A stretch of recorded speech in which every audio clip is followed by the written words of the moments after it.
আজকের আলোচনায় আপনাদের স্বাগত। আজ আলোচনা করব প্রধান দ্বন্দ্ব এবং মুখ্য দ্বন্দ্ব নিয়ে।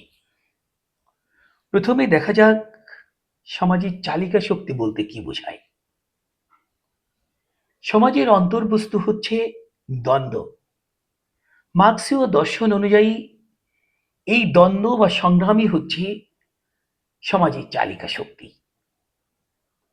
এখন দেখা যাক প্রধান দ্বন্দ্ব কি, মুখ্য দ্বন্দ্বই বা কি। সমাজে বহু ধরনের দ্বন্দ্ব থাকে। প্রত্যেক দ্বন্দ্বের ভূমিকা একই ধরনের থাকে না।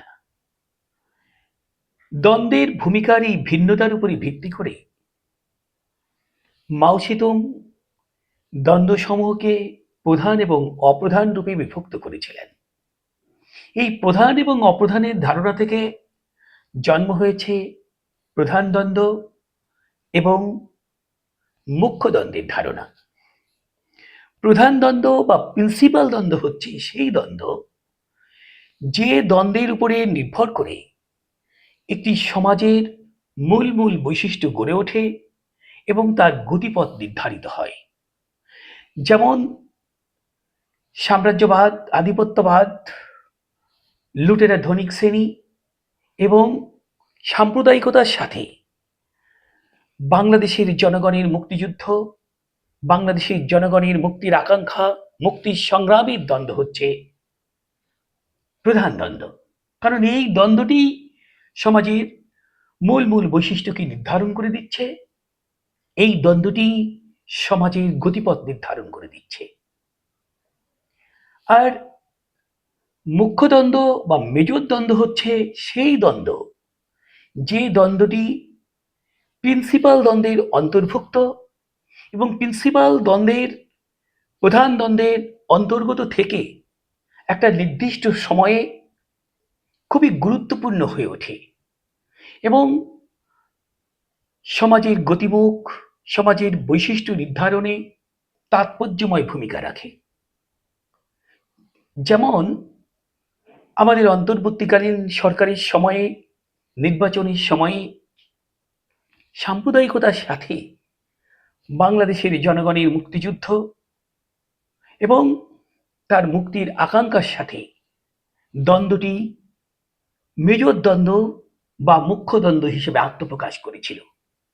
কারণ এই দ্বন্দ্বটি তখন সমাজের গতিমুখকে, সমাজের বৈশিষ্ট্যকে নির্ধারণ করার সম্ভাবনা তৈরি করেছিল।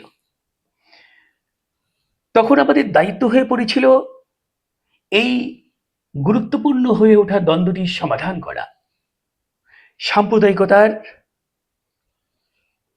পরাজয়ের জন্য কাজ করা।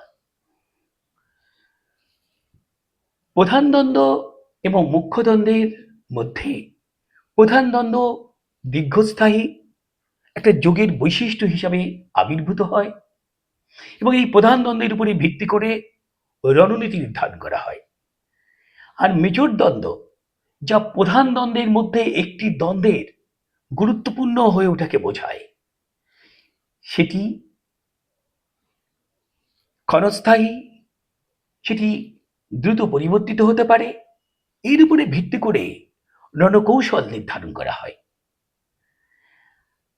বাংলাদেশে বর্তমান সময়ে প্রধান দ্বন্দ্ব নিরসন হয়নি, আবার মুখ্য দ্বন্দ্ব বা মেজর দ্বন্দ্বটি অগুরুত্বপূর্ণ হয়ে যায়নি। এরকম একটি প্রেক্ষাপটে আমাদের করণীয় কি? এরকম একটি প্রেক্ষাপটে আমাদের রণকৌশল হবে ওই রণকৌশলটিকে প্রধান দ্বন্দ্বের অন্তর্গত করে, প্রধান দ্বন্দ্বের অধীন করে সেই লক্ষ্যে পরিচালিত করা এবং মুখ্য হয়ে ওঠা যে দ্বন্দ্বটি এখন আগের মতো অত গুরুত্বপূর্ণ না হলেও অগুরুত্বপূর্ণ হয়ে যায়নি, সেটিকে বিবেচনায় নিয়ে আমাদের এখন একটি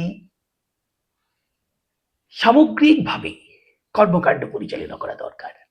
সেই কর্মকাণ্ডের মুখ্য বিষয় হবে সাম্রাজ্যবাদ, আধিপত্যবাদ, লুটেরা ধনিক শ্রেণী এবং সাম্প্রদায়িকতার বিরুদ্ধে সংগ্রামকে অগ্রসর করে নেওয়া।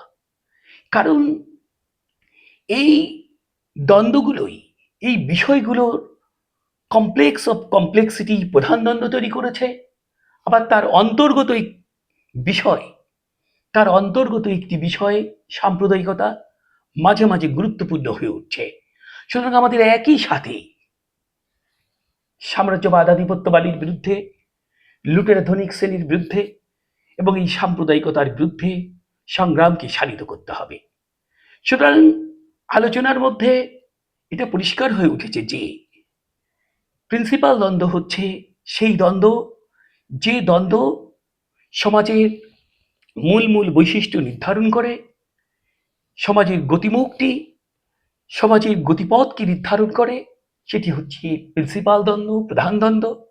আর প্রধান দ্বন্দ্বের অন্তর্গত কোনো দ্বন্দ্ব যখন গুরুত্বপূর্ণ হয়ে ওঠে এবং সমাজের গতিমুখ, বৈশিষ্ট্যকে প্রভাবিত করে, তাকে নির্দিষ্ট দিকে পরিচালনা করার জন্য তাৎপর্যময় ভূমিকা রাখে, তখন সেটি হয়ে ওঠে মেজর দ্বন্দ্ব।